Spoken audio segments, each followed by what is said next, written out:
Nous avons le grand plaisir et grand honneur de fêter les 80 ans de l'appellation d'origine contrôlée Bergerac, qui est une des premières appellations d'origine contrôlée en France.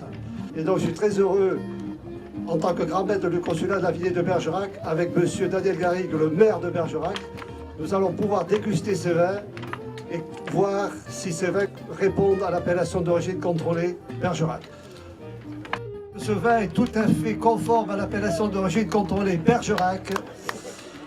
Et donc il est bon, loyal et marchand.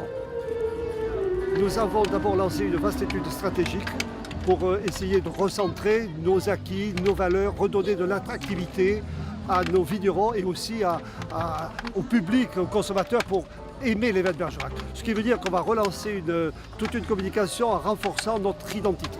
Et notre identité, c'est quoi? C'est notre valeur, notre terroir, avec les autres produits de qualité du Périgord, que sont la fraise, la noix, les fromages, tout ce qui fait la richesse de nos terroirs, la prune d'Agen, puisque nous avons du Ras aussi dans notre juridiction. Et c'est un plaisir d'être là, parce que je vois beaucoup de futurs consommateurs, des étrangers, des Parisiens qui vont repartir avec une idée. Voilà, Bergerac est fait pour vivre, c'est convivial, et on peut avoir de très bons vins. Le monde de la viticulture et le tourisme, c'est quelque chose, surtout à Bergerac, c'est quelque chose de très très important.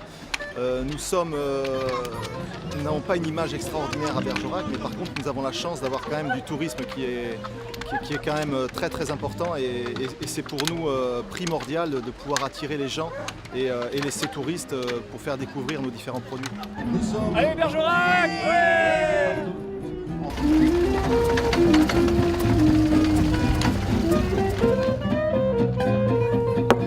Ça symbolise tout simplement le fait que des gens se sont battus, nos aïeuls, pour que les AOC Bergerac soient reconnus en AOC et parmi les premières. Donc le 11 septembre 1936.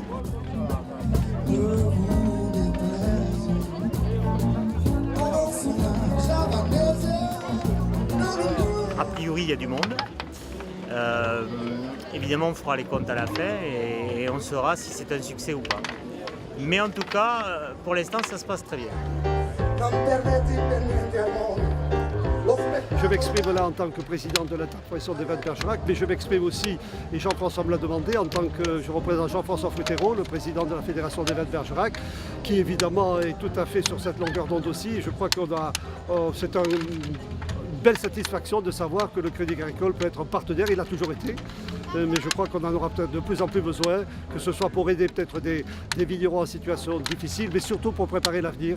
Préparer l'avenir, c'est ça le plus important, pour renforcer notre identité. Et là, on aura besoin de vous et c'est avec grand plaisir qu'on reprendra contact avec vous. D'abord, je les remercie, évidemment. Sans eux, on n'aurait pas pu faire effectivement cette manifestation. Oui. De toute façon, c'est effectivement un acteur incontournable du vignoble bergeracois. Ils nous aident d'un très grand soutien, ils nous soutiennent dans nos investissements, dans nos besoins de trésorerie et effectivement, le Crédit Agricole, on y tient et c'est pour ça d'ailleurs que vous êtes là ce soir.